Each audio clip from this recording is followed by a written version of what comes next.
الحمد لله الكريم المنان على ما هدانا للإسلام وأرشدنا للإيمان وأنزل هذا القرآن الكريم بالبرهان وأرسل لنا أفضل الرسل بأفصح اللسان وله الحمد والشكر على هذه النعم العظيمة والآلاء الجسيمة والصلاة والسلام على خير خلق الله وخاتم رسول الله الذي قال ما اجتمع قوم في بيت من بيوت الله يتلون كتاب الله ويتدارسونه بينهم إلا نزلت عليهم السكينة وغشيتهم الرحمة وحفتهم الملائكة وذكرهم الله فيمن عنده وعلى آله وصحبه ومن اهتدى بهدي وبعد. فقد وقفنا في الدرس الماضي عند قوله جل وعلا من سورة البقرة: ولا تأكلوا أموالكم بينكم بالباطل وتدلوا بها إلى الحكام لتأكلوا فريقا من أموال الناس بالإثم وأنتم تعلمون. فلنبدأ من هنا. أعوذ بالله من الشيطان الرجيم. ولا تأكلوا أموالكم بينكم بالباطل وتدلوا بها إلى الحكام لتأكلوا فريقا من أموال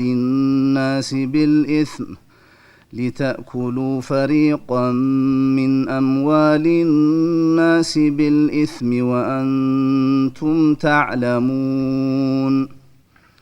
يسألونك عن الأهلة قل هي مواقيت للناس والحج وليس البر بأن تأتوا البيوت من ظهورها ولكن البر من اتقى وأتوا البيوت من أبوابها واتقوا الله لعلكم تفلحون. وقاتلوا في سبيل الله الذين يقاتلونكم ولا تعتدوا إن الله لا يحب المعتدين. واقتلوهم حيث ثقفتموهم وأخرجوهم من حيث أخرجوكم والفتنة أشد من القتل ولا تقاتلوهم عند المسجد الحرام حتى يقاتلوكم فيه فإن قاتلوكم فاقتلوهم كذلك جزاء الكافرين. فإن انتهوا فإن الله غفور رحيم. وقاتلوهم حتى لا تكون فتنة ويكون الدين لله فإن انتهوا فلا عدوان إلا على الظالمين. الشهر الحرام بالشهر الحرام والحرمات قصاص فمن اعتدى عليكم فاعتدوا عليه بمثل ما اعتدى عليكم واتقوا الله واعلموا أن الله مع المتقين. وأنفقوا في سبيل الله ولا تلقوا بأيديكم إلى التهلكة وأحسنوا إن الله يحب المحسنين. وأتموا الحج والعمرة لله فإن أحصرتم فما استيسر من الهدي ولا تحلقوا رؤوسكم حتى يبلغ الهدي محله فمن كان منكم مريضا أو به أذى من رأسه ففدية من صيام أو صدقة أو نسك فإذا أمنتم فمن تمتع بالعمرة إلى الحج فما استيسر من الهدي فمن لم يجد فصيام 3 أيام في الحج و7 إذا رجعتم تلك 10 كاملة ذلك لمن لم يكن أهله حاضر المسجد الحرام واتقوا الله واعلموا أن الله شديد العقاب. طيب ولا تأكلوا أموالكم بينكم بالباطل وتدلوا بها إلى الحكام ባለፈው ስለ ጾም ነበር ያነሳው እንግዲህ ሱረቱል በቀራ ሙሂማቱል ኢስላም የዲን ዋና መሰረታዊ አንኳር ጉዳዮችን ተዳስሳለች በመግቢያው ላይ الذين يقيمون الصلاة ومما رزقناهم ينفقون ሲል ያው ከኢማን ቀጥሎ አህመል አርካን ኢቃሙ ሶላትና ኢታኡ ዘካት እንደሆነ ጠቁሞን ነበር ማለት ነው ከዛ እንደገና ባለፈው ስለ ጾም አስቶ ነበር ኩቲባ አለይኩም ሲያሙ በሚለው ማለት ነው ከጾም ጋር አያይዞ ይህችን አያት በጣልቃ ካስገባ በኋላ ቀጥሎ ደግሞ ስለ ሐጅ ይቀጥላል እና ጾም ላይ ሰዎች እንግዲህ መብላት መጠጣት ያው ልማዳቸውና ፍላጎታቸው ነው እንደሚታወቀው ከራሳቸውን ከመውደድ የተነሳ ለመብላትና ለመጠጣት አቅም ካላቸው በማንኛውም ጊዜ ሊገደቡ እንደማይፈልጉ ነው ግን አላህ ለፈተና ሲል የምትወዱትን ምግብና መጠጥ እንዲሁም መገናኘት ለኔ ብላችሁ ማቆም አለባችሁ በተወሰነ ጊዜ ቢያንስ በአመት 1 ወር ያህል ተጾሙብልኝ አዝዣለሁኝ ብሎ ነበር ይሄ ራሱ ትልቅ እምቲሃን ነው ማለት ነው ይሄንን እንግዲህ ሙእሚኖች ተቀበለው በኢማናቸው መሰረት አዎንታዊ መልስ በመስጠት መብላት መጠጣት ያማራቸው ይስራቡና ሲጠሙ መዋላቸው የኢማናቸው ማረጋገጫ ነው ማለት ነው ይሄን ልምምድ ካደረጉ በኋላ ለአለኩም ተተቁን እንዳለው ጾም መድረሰተ ተቅዋ ነው አላህን የመፍራት መለማመጃ ጣቢያ ነው ማለት ነው በመሆኑም ከሱ ጋር ምናላ ያይዞ ወላ ተእኩሉ አምዋለኩም በይነኩም ቢልባጢል አሁን እንግዲህ ከኔ ትእዛዝ ተነስታችሁ የኔን ፍቃድ ለማክበር ብላችሁ የምትወዱትን ጣፋጭ ምግባችሁን አቋርጣችሁ ለራብና ለጥማት ተጋለጣችሁ ይሄ እኔን ፈርታችሁ ከሆነ በሌላም ጊዜ እንደዚሁን ያልፈቀድኩትና ያልወደድኩትን ምግብ ማቆም እኮ ይጠበቅባችኋል አላያይዞ ማለት ነው ለምሳሌ ገንዘቦቻችሁን በመካከላችሁ ባለ ሙአመላ ህጋዊ ባልሆነ መንገድ መብላትም ማስበላትም የለባችሁም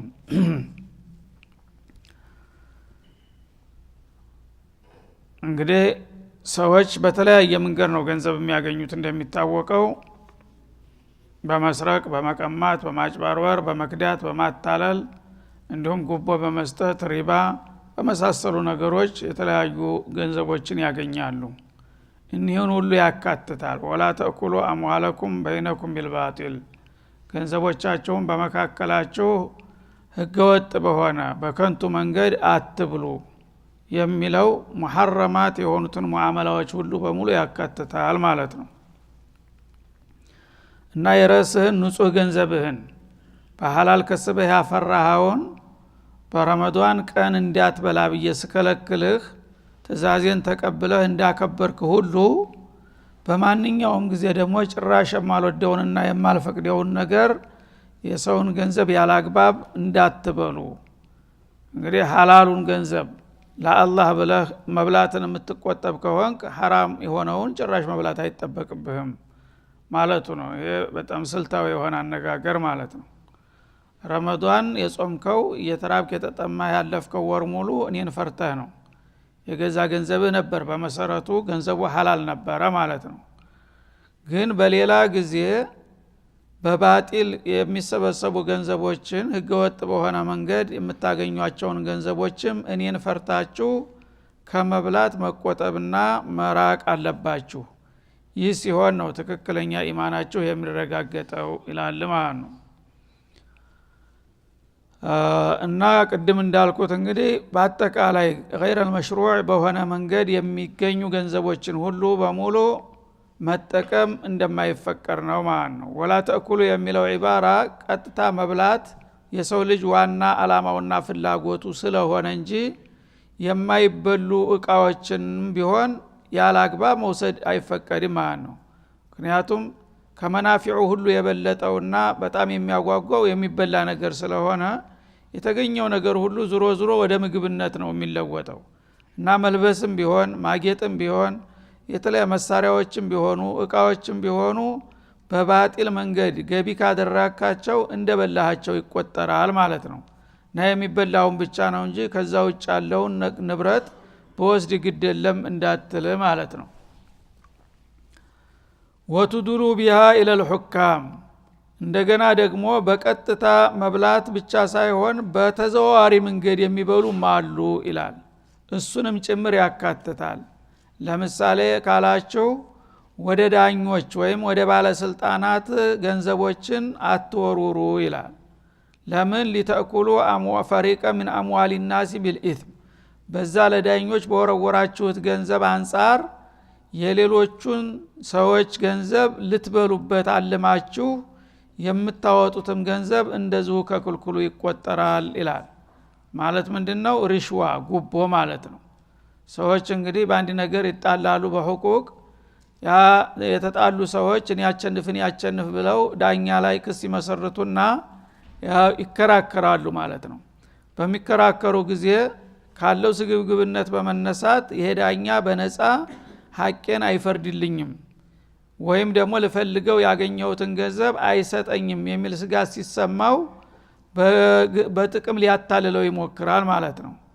ያው የሚተባበሩ ከሆነ የሙለታውን አላጠፋም የሚል መስመር ይዘረጋል ማለት ነው። ይሄ ምን ማለት ነው? በእጃዙር መብላት ነው። አሁንም ማለት ነው መብላትም ማስበላትም ነው ይሄ። ምክንያቱም አንተም የማይገባህን ገንዘብ በጎባ አታለህ ላንተ እንዲያደርግልህ ነው። እሱም ደግሞ ያችን ነገር ለጥቅም ሊያገኝባት ነው። በተንኮል ላይ መመሳጠርና ማሴር ነው። የዋሆች እንግዲህ ምንም የማያውቁ ሐቁ የኔ ነው ትክክለኛ መረጃ አለኝ እያሉ ዝም ብለው ሲንጓጉ ውስጡን ነገሩ ያልቃል ማለት ነው። ይሄም ሌላው የተከለከለውና አደገኛ ሙዓመላ ነውና ገንዘቦቻችሁን በማስረጃ አረጋግጣችሁ ማግኘት ወይም ማጣት እንጂ በጥቅም አታላችሁና ዳኞች እንደልላችሁም ብታስበሉ ያም ወላ ተእኩሉ በሚለው ውስጥ እንደሚካተት አትርሱ ይላል ማለት ነው። እንዳውም ይሄ በጣም አደገኛው ነው ማለት ነው። ምክንያቱም ዳኞች የግል ጥቅም በዳኝነት ስራቸው ታገኙ ፍትህን ሊያከብሩ አይችሉም።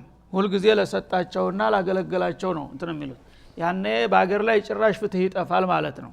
እጅ ያለው ይፈረድለታል፣ እጅ ያጠረ ያው ይቀርበታል ማለት ነው።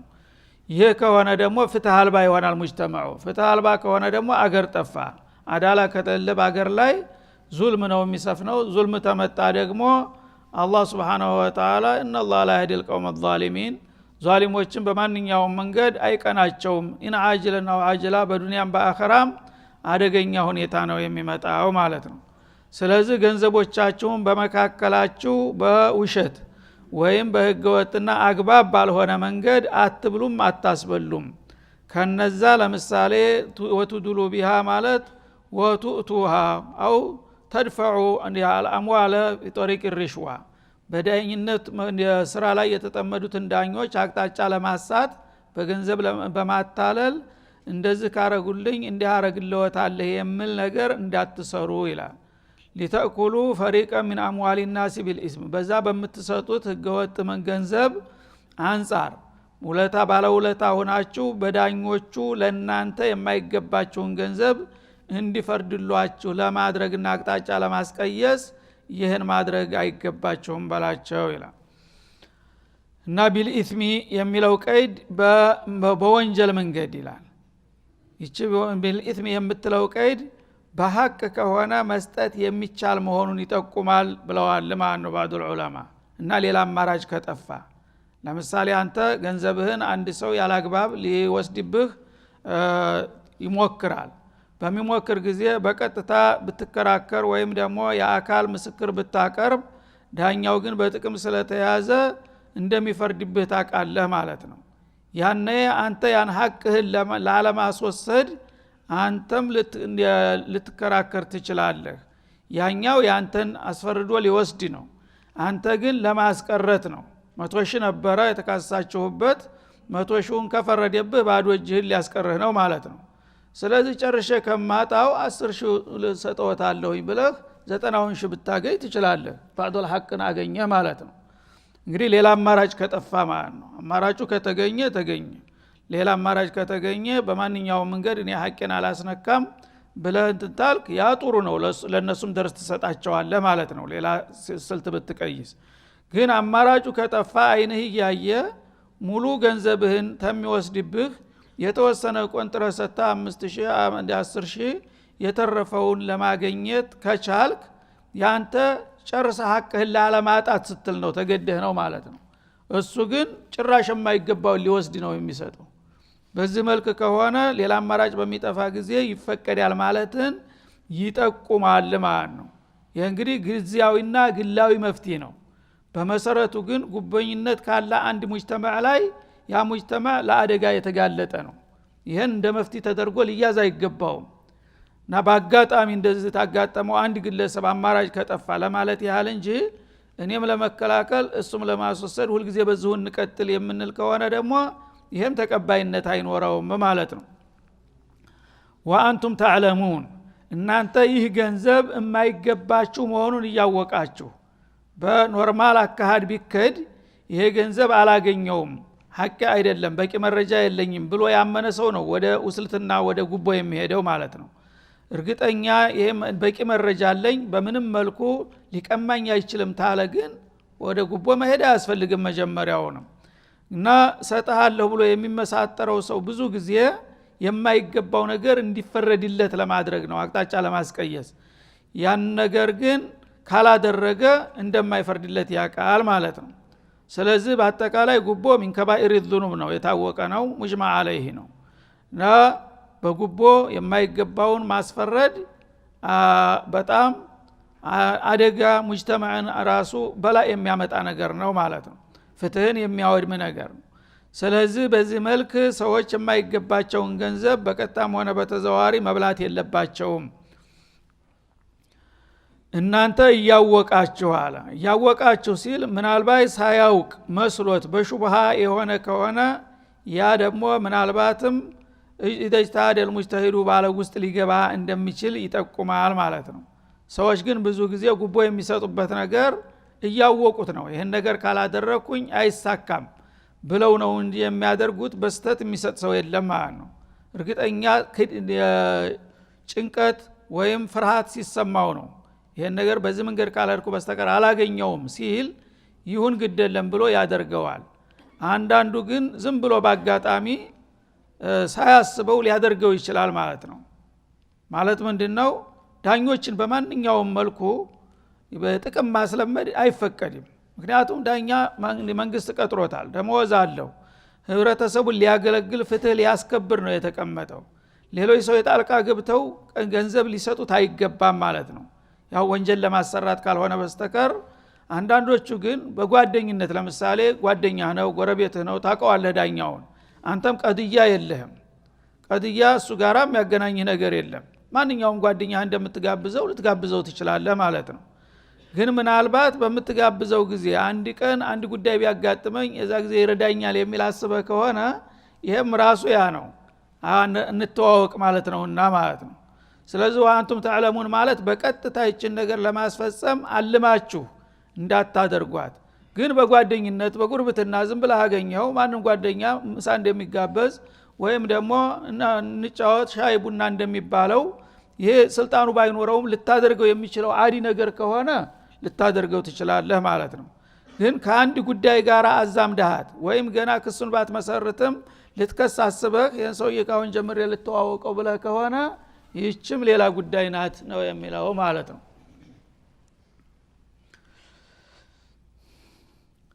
እና እንግዲህ አሁን ቀደም ሲል ስለ ጾም ነው የተነሳው ማለት ነው። ጾምን ለምንድን ነው ሰው የሚራበውና የሚጠማው? የአላህን ሪዷ ለማግኘትና ከአላህ ቁጣ ለመዳን ነው።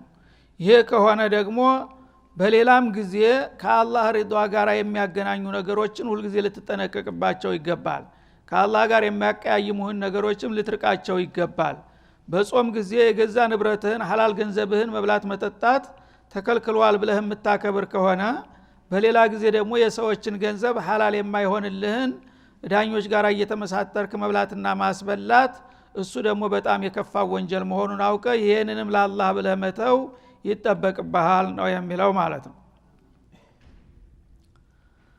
ከዛ ቀጥሎ ወደ ቀጣው ርዕስ ለመሸጋገር የስአሉነከ አኒል አሂላ ስለ ለጋ ጨረቃዎችም ይጠይቁሃል ይላል። አሂላ ማለት ገና ወሩ በሚብት ጊዜ መጀመሪያ ያው ጥፍር መስላ ስንጥር ሆና የምትታየው የጨረቃ ክብ አሂላ ይባላል። አንዷ ሂላል ትባላለች። ሲበዙ ያው በየወሩ የሚወጡት ራሳቸውን እንደቻሉ ተደርጎ ጀምዕ ተደረገና አሂላ ተባሉ ማለት ነው። እና ጨረቃ ሁልጊዜም ክቧ ሙሉ ነው እንደሚታወቀው ማለት ነው። ግን እሷ የራሷ የሆነ ብርሃን የላትም። ብርሃኑን የምትቀዳው ከፀሐይ ነው። ከፀሐይ ጋራ እንደዚህ በሙቃበላ በፊት ለፊት በምትያይበት ጊዜ ከሷ የፀሐይ ብርሃን ያገኘው ክፍል ይደምቃል ማለት ነው። የፀሐይ ብርሃን ጋራ ያልተገናኘው ደግሞ ይደበዛል እንደገል ማለት ነው። እና አሻውን ተዛ ነው የምትከስበው። በዚህ መልክ እንግዲህ አላህ Subhanahu Wa Ta'ala ኒዛሙን ሲያስቀምጥላቸው ፀሐይና ጨረቃ ሁል ጊዜ ቀስ በቀስ ሙቃበላ እንደሚሆኑና እንደሚለያዩ አድርጎ ነው የፈጠረው ማለት ነው። በጉዟቸው ላይ እንግዲህ ወሩ መጨረሻ አካባቢ በሚሆን ጊዜ አቅጣጫቸው እየተራራቀ ይሄድና ሙሉ በሙሉ ሙቃበላ ማድረጉ እየቀነሰ ቀን በቀን ሂዶ በመጨረሻ ጥፍር ስንጣሪ የምታህለው ብቻ ፀሐይ ጋራ ትገናኛለች ማለት ነው። ሌላው ግን ጎዲን ስለሄደ ብርሃን አያገኝም። በዛ ምክንያት ወሩ የመባቻ ላይ በጣም ትንሽ ስንጥር ሆና ትታያለች። አንዳንድ ጊዜም በጣም ተመድከሟ የተነሳ ሳትታይም ትቀራለች ማለት ነው። ይሄ ታዳ ጨረቃ የሚባል ነገር ከፀሐይ ጋራ በሚገናዘብበት ጊዜ ባህሪው ፍጹም የተለየ ሆነ ማለት ነው። ፀሐይ ሁል ጊዜም በምስራቅ ጧጧት ሙሉ ሆና ትወጣለች፣ ባለ መልኳ ትቀጥላለች፣ ወደ ምዕራብ ዙራ ነገም መልሳ ትመጣለች። ጨረቃ ግን በየጊዜው ቀን በቀን የማደግና የማነስ ባህሪ ይፈራረቅበታል። ለምንድን ነው የሚል ጥያቄ እንደሚያነሱ ነውና ይሄ ጥያቄ በመሰረቱ አላስፈላጊ ሊሆን ይችላል። ግን ነቲጃው ውጤቱና ጥቅሙ ምንድነው ብትሉ ለሱ መልስ ልሰጣችሁ እችላለሁ በሚል ነው አሁን የሚጀምረው። አሁን ቀጣውን በሚከተለው እንመለስበታለን። ወሰለላሁ ዐለይሂ ወሰለም